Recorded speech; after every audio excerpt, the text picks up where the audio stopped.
3 arrested in fatal shooting of Linden vendor, Nigel Somersall. 3 suspects have been taken into custody in connection with the recent murder of Nigel Somersall, a 56-year-old food stall owner from West Watuka and Vismar housing scheme, Linden. The incident occurred early Monday morning, leaving Somersall dead from gunshot and head injuries. The Guyana police force has identified the suspects as Calvin Kroll, a 55-year-old contractor from Blueberry Hill, Vismar, who turned himself in at the Vismar police station accompanied by his lawyer. Jamal Fullington, a 22-year-old construction worker and miner from Victory Valley, Vismar, who was arrested at 1245 HRS. Shaquan Miller, a 19-year-old porkknocker also from Blueberry Hill, Vismar, taken in for questioning alongside Fullington. Investigations into the circumstances surrounding Somersall's death are ongoing. Man remanded for throwing hot oil on brother, injuring wife and infant daughter. Qaidar News. Taslim Khan, a 30-year-old laborer, was remanded to prison on Wednesday after appearing before the Leonora Magistrates Court on charges of inflicting grievous bodily harm. He allegedly threw hot oil on his 26-year-old brother, Sarif Khan, during a heated argument on October 23, 2024, in Tushin, East Bank Essequibo, EBE. The attack also injured Sarif's wife, Yanika Rumjeeth, and their 5-month-old daughter, who suffered burns. The accused pleaded not guilty to the 3 counts of grievous bodily harm and was remanded by Magistrate Alicia George. His next court appearance is scheduled for December 10, 2024. The incident reportedly began when Sarif Khan joked with a guest at Taslim's home. The guest felt offended and complained to Taslim, leading to a heated exchange between the brothers. Later, when Sarif attempted to turn on the disconnected lights in his home, Taslim reportedly hurled a pot of hot oil at him, injuring Sarif, his wife, and their infant. The victims were taken to the Leonora Cottage Hospital, where Sarif received treatment for chest burns, Yanika sustained burns to her face and chest, and their baby suffered burns over her body. The case has raised community concern due to the severity of the injuries and the involvement of such young victims. 11-year-old charged with manslaughter in fatal stabbing of Sophia teen. An 11-year-old boy has been charged with manslaughter in connection with the fatal stabbing of his 13-year-old friend, Kareem Durant, from Deve Field, Sophia, Georgetown. The incident occurred on October 29 following a confrontation that began with an argument and escalated into a tragic altercation. The young boy appeared before Magistrate Annette Singh in the Children's Court on Monday, where he was remanded to the Juvenile Holding Center. He was not required to enter a plea. The court has ordered a psychological evaluation to assess if he is fit for trial. Family members from both sides filled the courtroom, anxiously awaiting the court's decision. The case will continue at the Sparendam Magistrates Court on November 11, 2024. Reports indicate that Durant and the accused had been friends and frequently played together in their community. The conflict reportedly began when Durant pushed the 11-year-old off a stack of PVC pipes outside his home. After falling, the 11-year-old informed his 16-year-old brother, who then confronted Durant, resulting in an argument. Durant left but later returned with scissors and another companion. Police reports suggest that Durant stabbed the older brother in the lower back, prompting the 11-year-old to intervene, stabbing Durant in the chest with a knife. Following the incident, Durant ran toward his home but collapsed outside, where his 22-year-old brother, Sean Fletchman, rushed him to the Georgetown Public Hospital Corporation, GPHC. Sadly, he was pronounced dead on arrival. The 11-year-old was apprehended at the scene, accompanied by his 58-year-old father. The body of Kareem Durant remains at the GPHC mortuary, awaiting a post-mortem examination as investigations continue. Man hospitalized after being shot by neighbor at Georgetown bar. iNews Guyana. A 37-year-old fisherman, Zahir Hussein, from Riverview, Ruimveldt, Georgetown, is recovering in the hospital after being shot twice in the leg by his neighbor on Sunday night. The incident took place just before midnight while Hussein was socializing at a local bar. According to eyewitness accounts, the suspect, who appeared intoxicated, arrived at the bar and began firing his gun in the air. Witnesses reported that the individual is not licensed to carry a firearm. Hussein allegedly confronted the suspect, asking if he intended to kill him.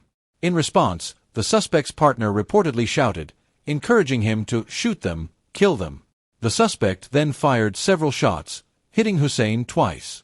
Hussein, a father of a newborn, was quickly transported to the hospital, where his family says he remains in severe pain and is struggling with a large wound that prevents him from walking. His mother expressed that he is in constant pain, unable to eat, and requires assistance for basic tasks.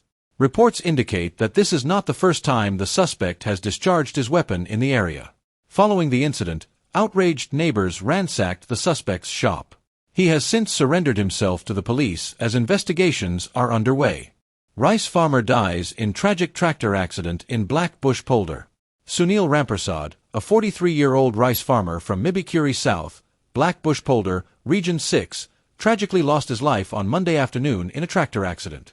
According to police reports, Rampersad was driving his tractor at a normal speed around 1640 HRS when he approached a wooden bridge and attempted a right turn. Unfortunately, he lost control of the tractor, which then overturned into a nearby trench. Local residents quickly rushed to Rampersad's aid, pulling him from the water and transporting him to the Mibikuri Public Hospital. Sadly, he was pronounced dead upon arrival. His body has since been transferred to Ramu's funeral home, where a post-mortem examination will be conducted. Authorities are continuing their investigation into the accident. Good Hope father loses leg in motorcycle accident, struggles to cope with life-altering injuries. Newsroom, Norman Henry, 44, from Good Hope, East Coast Demerara, ECD, recently faced a devastating turn of events after a motorcycle collided with him while he was walking home from Mon Repos on October 19. The impact of the accident resulted in the loss of Henry's right leg. Following the accident, Henry was quickly taken to the Georgetown Hospital, where doctors performed immediate surgery. Despite the medical intervention, the father of 6 now finds himself unable to work, which has created financial and emotional hardships for his family. His daughter, Savita Chandradat, shared that Henry spends his days in constant pain, frequently crying as he struggles to adjust to his new reality. The matter was recently settled in the Sparendam Magistrates Court. However, Henry remains deeply affected, facing an uncertain future as he navigates the physical and emotional challenges of life after the accident.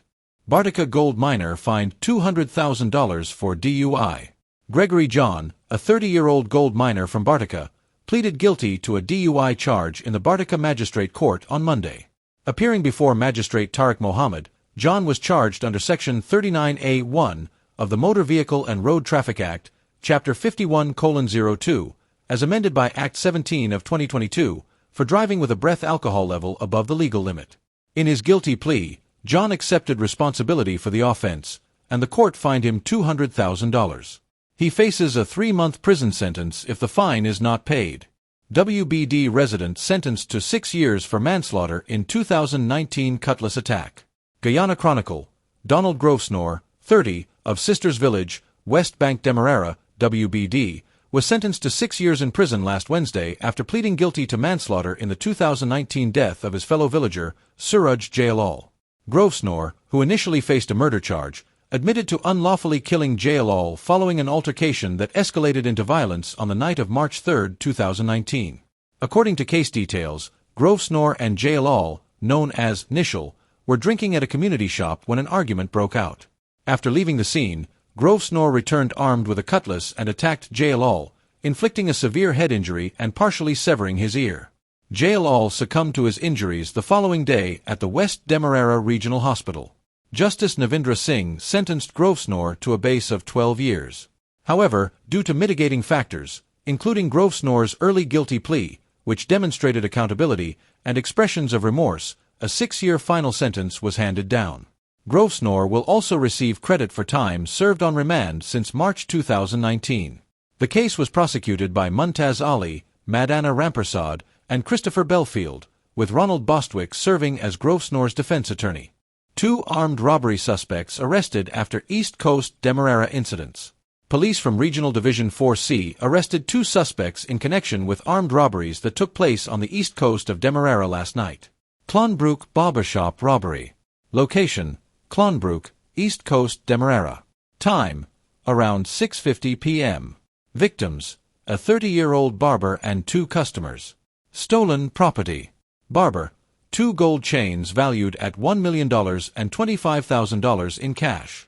Customers, collectively lost $180,000 in cash and 2 phones. Incident details. 4 men reportedly arrived at the barbershop. 1 suspect entered, requesting a haircut, while the other 3, masked and appearing armed with pistols, soon followed. They held the victims at gunpoint and took their valuables before fleeing.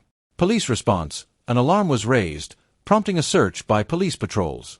The suspect's vehicle was spotted in Beterverwagting, BV, and pursued by a bike patrol.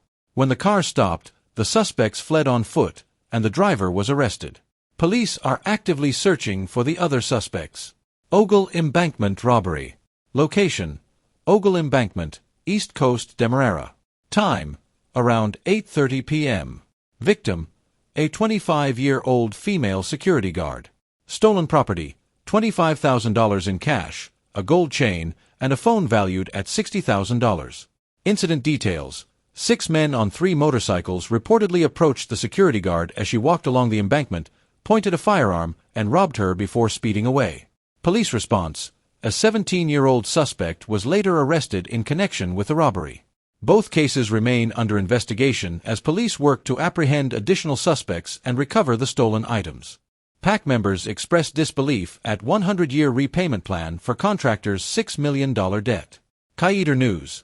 In a startling revelation during the Public Accounts Committee, PAC, meeting on Monday, Carl Singh, Regional Executive Officer, REO, of Region 9, disclosed that a private contractor who owes the government $6 million for incomplete projects is repaying the debt at an exceptionally low rate of $5,000 per month. At this rate, the repayment term would extend over 100 years, raising serious concerns among committee members about the arrangement's practicality and efficacy. The discussion arose during the PAC's 67th meeting, chaired by Germaine Figuera, as members examined findings from the Auditor General's report for the fiscal year ending December 31, 2019. A key area of inquiry centered on unrecovered overpayments in Region 9, where overpayments totaling $32.565 million were reportedly made on industrial contracts between 2015 and 2018. Minister of Public Works and Member of Parliament, Juan Edgehill, highlighted the issue by referencing paragraph 1479 of the Auditor General's report. Edgehill questioned Singh about the recovery efforts for these overpayments and pointed to a troubling pattern of payments to contractors before project completion. The Auditor General said they went into the region and audited certain things. When they measured the works compared to the bills and rates, the contractors received more money than what was executed. How did we pay when the works were not completed? Edgehill asked. Singh acknowledged the issue, confirming that 3 projects still have outstanding balances, with one contractor failing to complete the work entirely. He revealed that a repayment agreement with this contractor was set at $5,000 per month, a rate that Edgehill quickly calculated would extend to an unprecedented 100 years. The revelation sparked astonishment among PAC members. Chairman Figuera voiced the committee's skepticism, stating, "We're never getting that money because he's definitely not living so long." In defense of the arrangement, Singh explained that the contractor's financial situation and health limitations had influenced the repayment rate, emphasizing, "The guy does not make anything. I can't do better than that, sir. At least I am trying." Despite this, committee members called for a renegotiation of the terms, with Singh agreeing to re-engage the contractor for a more feasible solution.